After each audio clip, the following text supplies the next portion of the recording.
Welcome back to the Deep Dive. We're here to unpack big ideas from sources you're curious about, basically giving you the inside track. Today, we're diving into something pretty personal: ambition, focus, all that stuff. And we're hitting it with a question that might, well, sting a little. What if some of the dreams you hold dearest are actually the things holding you back? Yeah, it's a bit intense. Our main source today is called The Ruthless Rule of Five: Killing Dreams for Success. Sounds dramatic, I know, but it puts forward this principle that's maybe uncomfortable, but potentially really clarifying. So our mission today: unpack this thing, figure out why maybe having too many dreams is a problem, and how, ruthlessly focusing on just a few could be the key to doing something amazing. It's definitely going to make you think about your own goals. I know it did for me. It's really fascinating, isn't it? Because it kind of pushes against everything we normally hear, like dream bigger, chase all your passions. But this source brings up this tension, this idea that the silent list of things we want, the stuff we think defines our future happiness, might actually be our biggest enemy. It suggests, well, that sometimes less really is more, especially for deep achievement. That's a huge shift, right? Yeah. And let's start with that silent list. We all have one, don't we, in the back of our heads?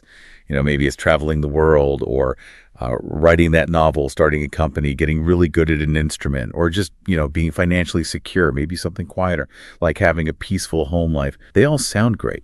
Noble, even. Absolutely. They're the things we aspire to. But then the article drops what it calls the shocking truth. It basically says, hey, not all those dreams are helping you.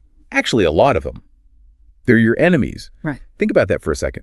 Most of the things we say we want are quietly draining our time, our focus, our energy, without us even noticing. And the source is pretty blunt. Until you consciously ditch those extra dreams, kill them. Yeah. As it says, real, meaningful success. It stays just out of reach. It's a stark way to put it, but when you think about our actual capacity, a limited time, limited energy, limited focus, it starts to make a certain kind of sense. We fragment ourselves across too many good ideas. And this framework argues that spreading ourselves that thin, well, it just dilutes our impact everywhere. Which brings us right to the core mechanic here, this brutal productivity principle. Yeah. The 5-25 rule. People often link it to Warren Buffett, but the source rightly points out, who exactly came up with it isn't the main thing. What matters is the clarity it can bring. It's the tool for making these tough choices. Exactly. It's the how-to. Okay, so let's walk through it. Step 1 sounds easy enough.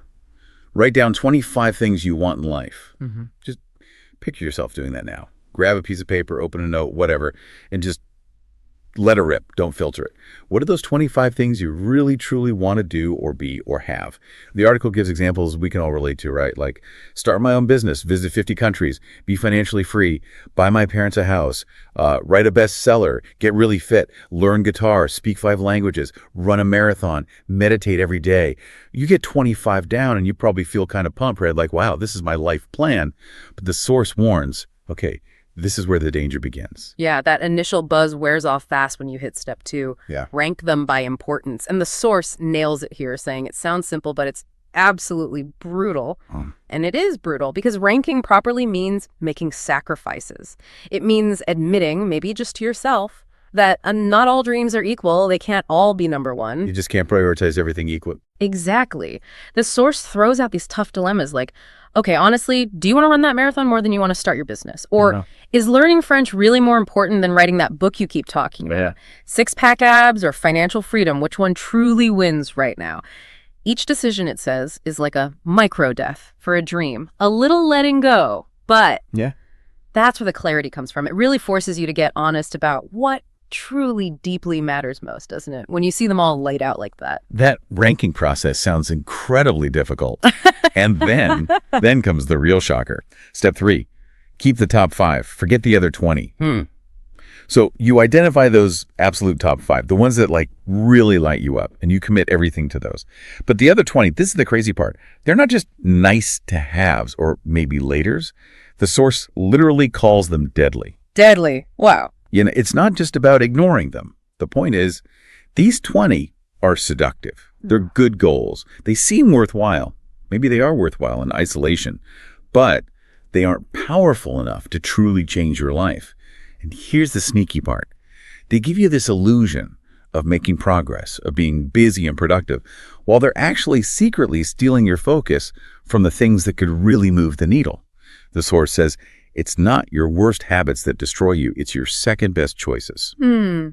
That's a powerful distinction. It gets into what the source calls the dark psychology of distraction. We usually blame, scrolling social media or whatever, obvious time wasters. But this argues the real damage comes from these almost important goals.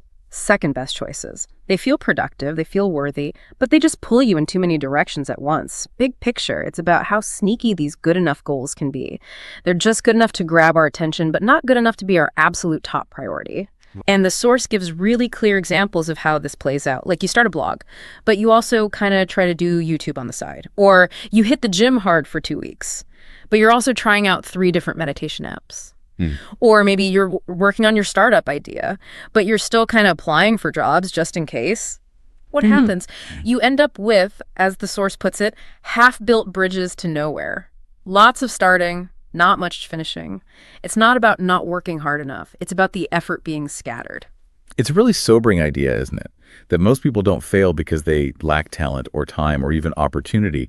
They fail because they refuse to kill off those almost important dreams. That unwillingness to choose.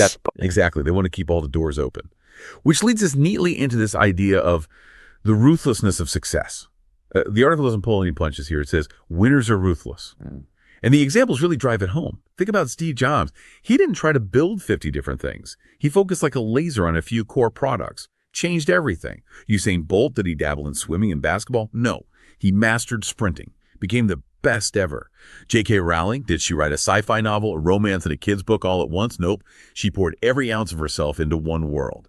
Harry Potter. It's that relentless focus. Those examples really highlight the power of saying no, don't they? But it also shows why so many people resist this. It feels harsh. Like the source says, many of us are maybe too soft for that kind of choice. We want the success, sure, but maybe without the painful sacrifice. We like keeping our options open, but that analogy the source uses is so good. An open hand can never hold anything tightly. If you're trying to juggle 25 balls, you can't really grip any of them properly. It really makes you ask, what's the actual cost of keeping all those options simmering on the back burner? What are we losing by not choosing? Yeah, that open hand image is powerful. And the source also digs into why those other 20 have to, die. It's because they're sneaky. They always disguise themselves as noble. They whisper these reasonable justifications in your ear. Learning Spanish could be useful someday. Writing that blog. It'll only take a few hours a week. Maybe I can build this side hustle while keeping my main job. Sounds familiar. Totally. But the article hits you with the cold, hard truth.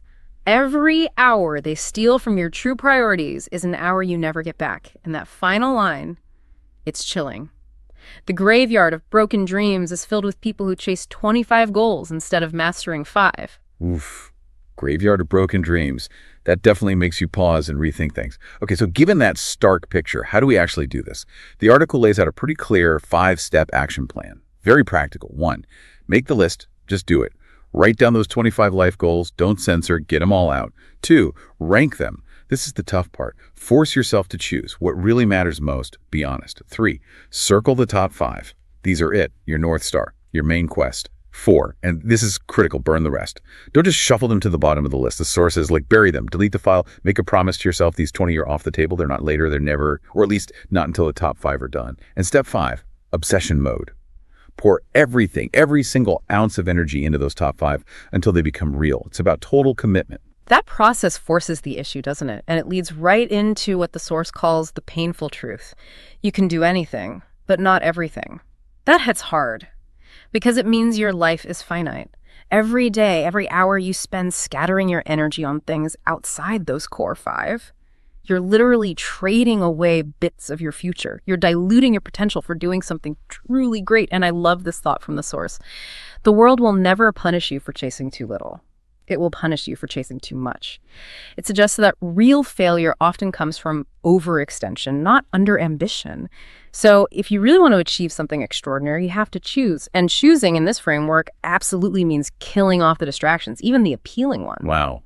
The world will punish you for chasing too much. That's a perspective you don't hear very often. So this 525 rule, as the source presents it, it's way more than just a time management trick, isn't it? It's almost a life philosophy, a declaration that focus, that deep, maybe even obsessive focus, is the real superpower.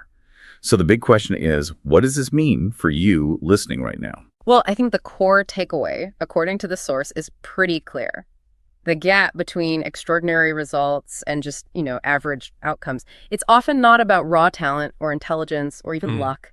It's about having the guts to let go, the courage to say no to the almost important things, the pretty good ideas, so you can become, as the source suggests, a fanatic for the few that actually matter. It's about concentrating your power, not diffusing it. A fanatic for the few. I like that. Which leaves us all with a final, really provocative question from the source, something to really chew on. Which 20 dreams will you kill today so that 5 can live? Because, as it warns, if you don't make the choice, well, life has a way of choosing for you. And you might not like the results. Heavy stuff, but maybe incredibly valuable.